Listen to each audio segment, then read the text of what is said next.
Você precisa se perdoar. Quantas pessoas não estão sofrendo neste exato momento porque colocam sobre si um fardo muito pesado, uma culpa, muitas vezes até desnecessária, de situações que já até foram resolvidas. Enfim, muitas pessoas estão carregando um fardo pesado demais. Não porque foram colocadas para carregar este fardo, mas simplesmente porque elas, por si mesmas, colocam um fardo sobre si, através da falta do perdão. É muito complexo entender a questão do perdão. Eu costumo perguntar para as pessoas, para elas, o que seria mais fácil ou o que seria menos difícil: pedir perdão ou perdoar. Cada um tem um ponto de vista em relação a essa questão, mas a grande questão é que se perdoar também é um grande desafio, até porque pessoas conseguem até liberar perdão por ofensas sofridas, mas às vezes, pela falta de se perdoarem, carregam fardos em suas vidas. Fardos, como eu disse, às vezes de situações que já foram resolvidas. Por isso o tema da nossa devocional de hoje é este: você precisa se perdoar. Você precisa pôr um ponto final nisto que aconteceu. Você precisa aprender a parar de se culpar. Enquanto você continua se culpando, muitas coisas você tem deixado de conhecer e aproveitar em sua vida, porque você se limita a viver situações passadas que já deveriam ter sido resolvidas. Bom, eu quero ler junto com você o livro de Romanos, capítulo 8, para que você possa entender tudo aquilo que eu tenho a te dizer nesta manhã de hoje. Aonde está escrito assim: portanto, agora nenhuma condenação há para os que estão em Cristo Jesus, que não andam segundo a carne, mas segundo o Espírito. Você já ouviu falar sobre consciência pesada? Bom, a consciência pesada, ela ocorre não somente na vida daqueles que estão com Cristo, mas na vida daqueles que também não estão com Cristo. A consciência pesada, ela atinge a todos, diante de um erro, diante de um arrependimento, pode ser provocada até mesmo por um remorso. Enfim, a grande questão é que aqueles que estão em Cristo, eles têm essa consciência pesada tratada através da sua justificação pela fé, através do seu abandono pelo pecado, através do seu reconhecimento em relação ao seu erro. Já os que não creem em Cristo, eles permanecem com esta consciência pesada. A grande questão é que essa consciência chega a um certo nível que ela não vai incomodar mais esta pessoa. É onde ocorre a cauterização pelo pecado, onde ela não sente mais nenhum tipo de repúdio pelos erros passados ou pelos erros que ela vem cometendo. O fato é que você precisa entender esta palavra do Senhor, que Ele diz que nenhuma condenação há para os que estão em Cristo Jesus. Ou seja, Ele está apontando aqui para o sacrifício de Cristo na cruz. Cristo na cruz do Calvário, Ele carrega sobre si as nossas dores, as nossas enfermidades, e Ele paga o preço, a dívida pelos nossos pecados. Portanto, aquele que crê em Cristo, e o crer em Cristo é aceitar a Cristo como Senhor e Salvador, este não será condenado, porque ele é justificado pela fé. O fato dele crer, dele aceitar Cristo como Senhor e Salvador, reconhecendo a sua miserabilidade, reconhecendo a sua dependência em relação a Deus, faz com que Deus libere uma ação de graça sobre nossas vidas, graça esta imerecida. Por isso a salvação, ela está na graça e não nas obras. Porque se fosse pelas obras, o homem gloriaria a si mesmo, gloriaria-se a si mesmo, dizendo: eu fiz isso, eu fiz aquilo, por isso eu estou salvo. Mas para que ninguém se glorie, a salvação é um ato de graça, uma obra de Deus sobre nossa vida, aonde reconhecemos o quão precisamos de Deus para tudo nessa vida. Se você entendesse que a graça, ela é tão abrangente, tão poderosa, tão maravilhosa, você reconheceria que você depende de tudo da graça. Você precisa da graça de Deus para acordar, você precisa da graça de Deus para respirar, você precisa da graça de Deus para se alimentar, você precisa da graça de Deus para viver. Sem a graça de Deus, absolutamente nada você pode fazer. Então a graça está em volta de todos nós. Por isso é uma graça merecida. Porque se fosse julgar pelas pessoas que têm merecimento de receber a graça, quem seria merecedor dessa graça?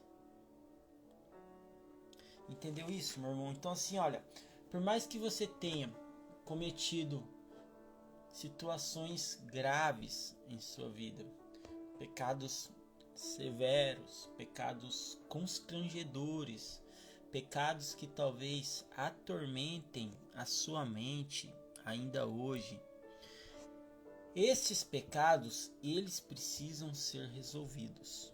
E não há outra maneira de resolver esses pecados a não ser quando você entende que Jesus pagou já o preço, a dívida desses pecados, e agora cabe a você o reconhecimento e a responsabilidade de se aproximar a Cristo com o coração quebrantado e contrito. Que seria isso? Com o coração arrependido, verdadeiramente por tudo aquilo que houve de errado em sua vida.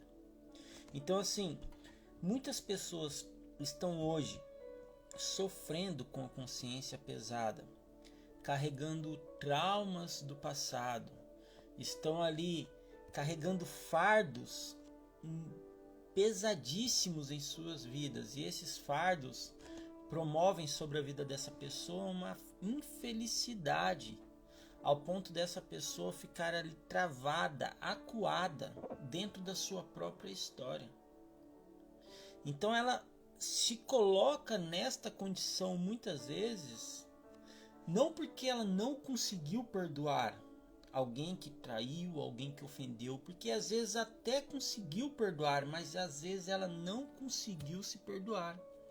Então dentro dela sempre vem aqueles questionamentos: o que eu fiz com a minha vida?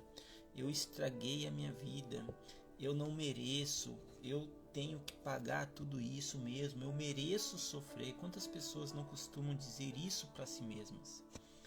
Eu mereço sofrer, eu não mereço ser feliz, eu sou um incapaz.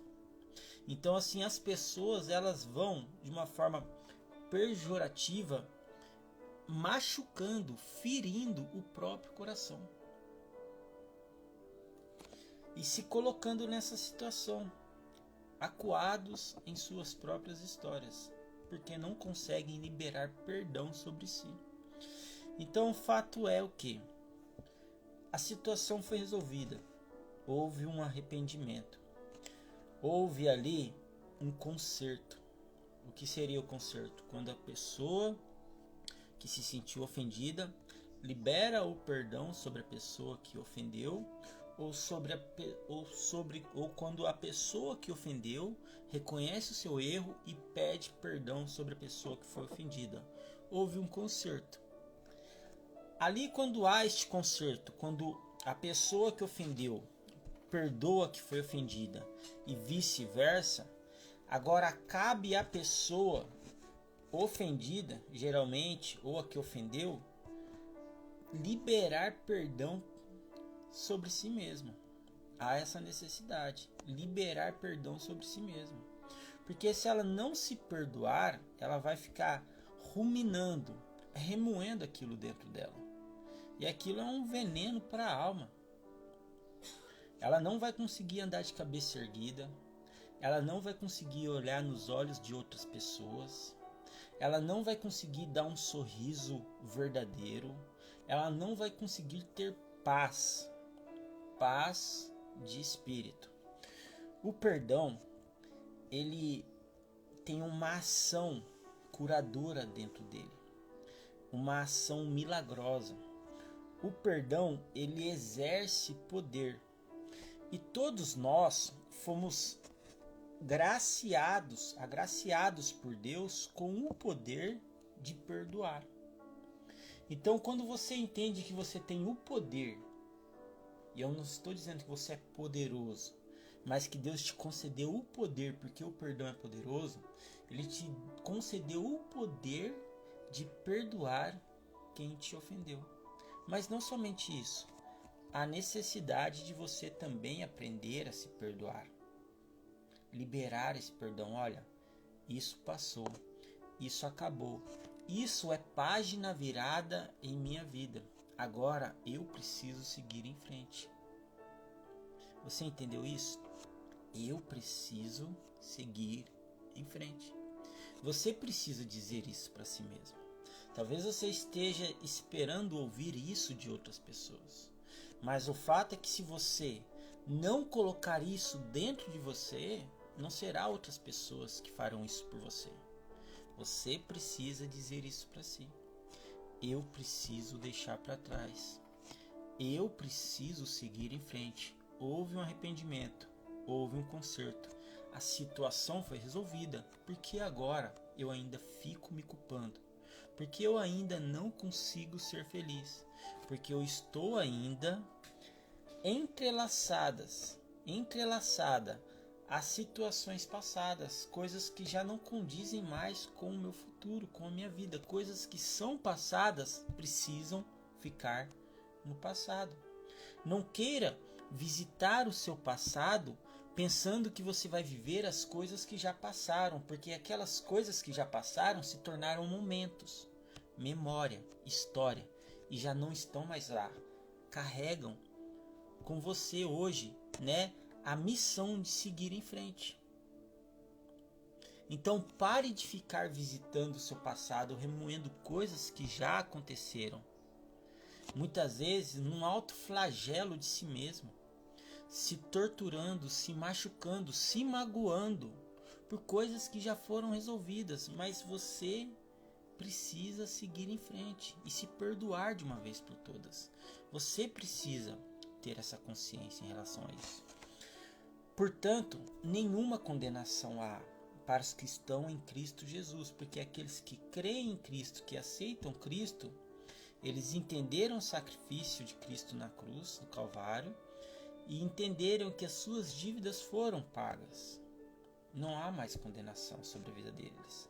Isso quer dizer que essa pessoa pode viver de uma forma dissoluta, de uma forma imprudente, irresponsável? Não, pelo contrário, aumenta-se ainda mais a responsabilidade.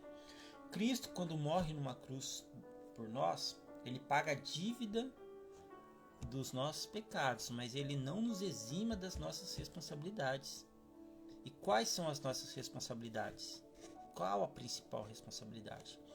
Não voltar a viver debaixo do jugo do pecado. Estávamos condenados pelo pecado. Éramos tidos como inimigos de Deus. Então, quando Cristo paga o preço pela dívida dos nossos pecados, ele nos compra para si mesmo.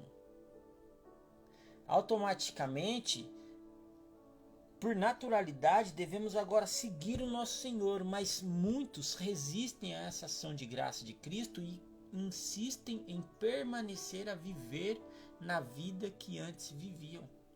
É como se você vivesse uma vida toda num lamaçal de pecado. Deus vai lá, estende suas mãos, te resgata, te coloca de pé novamente, te tira do lamaçal de pecado, mas você olha para ele e fala assim: Senhor, obrigado pelo que o Senhor fez por mim, mas eu ainda prefiro continuar vivendo da maneira que eu vivia. Você acha que Deus vai te obrigar a andar do lado dele? Você acha que Deus tem a necessidade de te obrigar você a aceitá-lo? Não, ele não tem essa obrigação de obrigar você a aceitá-lo. Ele tem poder, ele poderia fazer isso, mas Deus, ele é misericordioso, generoso, benigno. Ele te deu a opção de escolha. Você precisa escolher o que você realmente quer na sua vida, enquanto é tempo. Então Deus promove isso por amor, para que aquele que quer segui-lo, o siga por amor e não por obrigação. Eu vou um pouco mais longe aqui agora. Entenda uma coisa. Se você se sente obrigado a ir na igreja, principalmente os jovens, porque os pais estão obrigando, porque a mãe obriga, porque o pai obriga, porque, enfim. Se você se sente obrigado a ir na igreja, se você se sente obrigado a participar dos cultos, se você, quando está na igreja, se você está ouvindo os louvores, as pessoas adorando, você se sente obrigado a adorar porque as outras pessoas estão cantando, adorando e você não está, então você fica incomodado, constrangido porque só você não está. Se você não sente vontade de orar, se você não tem vontade de conversar com Deus, se você somente procura Deus nos momentos que você está preocupado com alguma situação que você está vivendo, se você durante o dia não se lembra de Deus, se você não fala de Deus, ou se você não aceita mais ouvir falar de Deus, porque tudo aquilo que as pessoas vêm falar de Deus para você é como se você já estivesse de saco cheio, como se você já tivesse ouvido e dissesse, eu já ouvi isso. Se você não se importa com as coisas de Deus, se você não quer mais saber de Deus, existe algo muito grave em sua vida. Você precisa de Deus. Talvez dentro de você o seu coração se esfriou de tal maneira que você não percebeu que ele já endureceu. Ele está rígido em relação à palavra de Deus. E muitas vezes isso acontece ou porque você teve uma grande experiência com Deus e no processo de amadurecimento você se frustrou porque as coisas não aconteceram da forma que você gostaria, ou isso acontece porque você ainda não teve uma experiência com Deus, porque você não tenha tido acesso ainda ao verdadeiro Evangelho de Cristo. Porque o fato de você ir a uma igreja, o fato de você ser membro de uma igreja, o fato de você pertencer a uma igreja, não garante a você que você está tendo acesso ao verdadeiro Evangelho. Quantas pessoas não passam a vida toda enganadas, recebendo um alimento que não alimenta a alma e somente o corpo, pensando que estão bem, mas ainda não conheceram a Cristo. Por isso o apóstolo Paulo nos alerta, cuidado, você que está de pé, para que não caia, para que não se decepcione, para que não se frustre a esta altura da vida, pensando que conhecia Deus, mas ainda não. Com o aumento das igrejas, principalmente evangélicas nos dias de hoje, vemos uma grande movimentação de pessoas, de principalmente jovens. Qual é o contexto da igreja brasileira hoje? Igrejas tradicionais, pequenas, com poucos membros, exceção algumas igrejas que são matrizes, onde há um maior investimento, onde há uma maior população em volta. Mas na grande maioria em si dessas igrejas mais tradicionais, elas estão pequenas de quantidade de membros. E os membros que são pertencentes são membros já de idades avançadas. Em outro contexto, você encontra grandes templos construídos, como galpões, barracões, hotéis, enfim, aonde se constitui ali uma igreja e aonde há uma grande movimentação de jovens. Então, nos dias de hoje, há esses dois tipos, né, de contexto de igreja brasileira. As tradicionais, com exceção de algumas que realmente permanecem cheias, com muitas pessoas, porém muitas vezes com um regime doutrinário que afasta mais do que aproxima. E ali aqueles regimes doutrinários muitas vezes são fundamentados não na Bíblia, mas sim na teoria humana ou na ideologia humana, são doutrinas humanistas. Por que eu estou dizendo isso para você, né? Para que você entenda o contexto das igrejas, a realidade das igrejas no Brasil nos dias de hoje.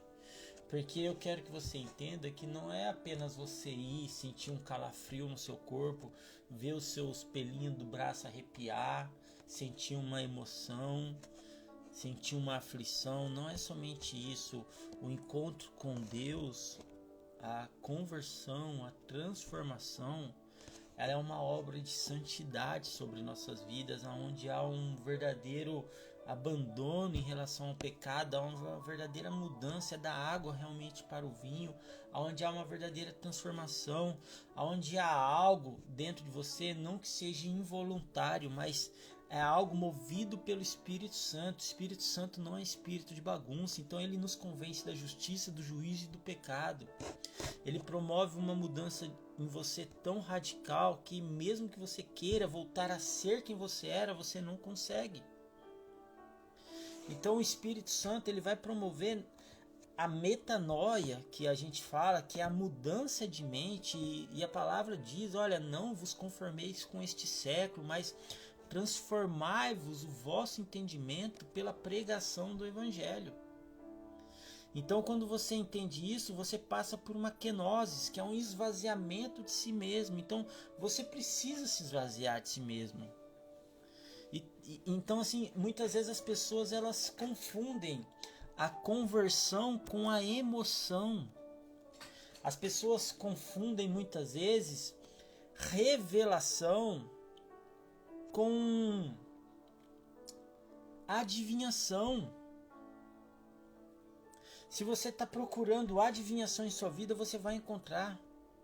Porque o que mais tem hoje em dia, principalmente em altares, são pessoas de uma forma aleatória tentando adivinhar algo sobre sua vida.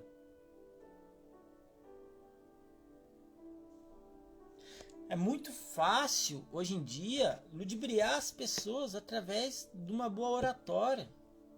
Se fazem cursos hoje em dia de oratória, cursos para pregação, cursos para sermão, sermões escritos, livros com mais de 1000 páginas de sermões escritos, para que aquele que está começando a pregar, pregue sermões escritos. Mas escritos por quem? Por Deus, pelo Espírito Santo ou pelo homem? Como Deus vai usar o homem para falar com outro homem, se este homem que está querendo ser usado por Deus não quer ouvir a voz de Deus e sim quer copiar o que outros homens já disseram? Se tem uma coisa que eu aprendi é que Deus é uma fonte inesgotável. Os sermões de Deus não são rascunhos, muito menos cópias de outras pessoas. Deus ele determina o que deve ser dito. Você acha que os discípulos de Cristo, antes de subir daquela pedra, depois do dia de Pentecostes, foram para algum tipo de curso de oratória para aprender a falar em público, para falar o que Deus colocou no coração deles? Não. Simplesmente ele subiu numa pedra e ali ele pregou para mais de 3.000 pessoas, e 3.000 pessoas foram alcançadas pela palavra de Deus, porque eles estavam sendo usados por Deus. Você entendeu isso, meu irmão? Minha irmã? Agora, preste atenção, né? As pessoas muitas vezes confundem os sentimentos. E nesta confusão de sentimentos, elas se frustram muitas vezes com as próprias igrejas existentes nos dias de hoje. E elas ficam relutando dentro de si mesmas. Então, quantas pessoas hoje que não têm uma claridade sobre a questão do perdão, o que é o perdão, o que a Bíblia fala sobre o perdão, quando que a Bíblia vai ser lida novamente em cima dos altares? Quando as igrejas voltarão a abrir as Bíblias em cima dos altares? Entenda que isso, meu irmão, não é uma crítica, mas é uma alerta. Porque fecharam as Bíblias e abriram os livros de autoestima, de autoajuda, de teorias humanas e deixaram as Escrituras de lado, em cima dos altares. Você assiste hoje em dia, seja na internet, seja dentro de igrejas, pessoas que sobem em altares para pregarem, mas não abrem a Bíblia, não leem as Escrituras Sagradas, pregam sobre sua vida, suas experiências passadas, alongam 1, 2, 3 horas pregando, mas não abrem as Escrituras Sagradas. O que as pessoas precisam é conhecer a palavra de Deus. O povo perece por falta de conhecimento e continua perecendo, porque estão restringindo, limitando essas pessoas a terem acesso às Escrituras Sagradas. E foi assim desde a época da igreja que era predominante. Então entenda uma coisa de uma vez por todas. Você por si mesmo precisa fazer isso. Você precisa ir até as Escrituras Sagradas, debruçar sobre ela todos os dias de sua vida. Não deixe aquela mentira tomar conta dos seus pensamentos. Ah, mas eu leio e não entendo. Entende sim. Você só não quer aceitar o que está escrito aqui. Basta ler. Comece, dê o primeiro passo. O Espírito Santo falará com você. A obra de convencimento é do Espírito Santo. Quem convence é o Espírito Santo. Da mesma maneira que você precisa se convencer, que você precisa se perdoar, parar de se culpar. Não é porque deu errado num lugar que vai dar errado em todos. Não é porque você tentou e não deu certo que nunca dará certo. Não é porque você lá atrás errou que você deve permanecer na dor deste erro. Se já houve um arrependimento, se já houve um perdão, se já houve um conserto, perdoe também o seu próprio coração. Que Deus te abençoe, que esta palavra de hoje possa iluminar a sua vida. Eu vou ler aqui Romanos capítulo 8, do versículo 1 a 11, para que você entenda tudo aquilo que eu te disse nesta manhã de hoje. Portanto, agora nenhuma condenação há para os que estão em Cristo Jesus, que não andam segundo a carne, mas segundo o Espírito. Porque a lei do Espírito de vida em Cristo Jesus me livrou da lei do pecado e da morte. Porquanto, o que era impossível à lei, visto como estava enferma pela carne, Deus, enviando o seu Filho em semelhança da carne e do pecado, pelo pecado condenou o pecado da carne, para que a justiça da lei se cumprisse em nós, que não andamos segundo a carne, mas segundo o Espírito. Porque os que são segundo a carne inclinam-se para as coisas da carne, mas os que são segundo o Espírito para as coisas do Espírito. Porque a inclinação da carne é morte, mas a inclinação do Espírito é vida e paz. Porquanto a inclinação da carne é inimizade contra Deus, pois não é sujeita à lei de Deus, nem em verdade o pode ser. Portanto, os que estão na carne não podem agradar a Deus. Vós, porém, não estáis na carne, mas no Espírito, se é que o Espírito de Deus habita em vós. Mas, Se alguém não tem o Espírito de Cristo, este tal não é dele. E se Cristo está em vós, o corpo, na verdade, está morto por causa do pecado, mas o Espírito vive por causa da justiça. E se o Espírito daquele que dentre os mortos ressuscitou a Jesus habita em vós, aquele que dentre os mortos ressuscitou a Cristo também vivificará os vossos corpos mortais pelo seu Espírito que em vós habita. Que Deus te abençoe, em nome do Senhor Jesus.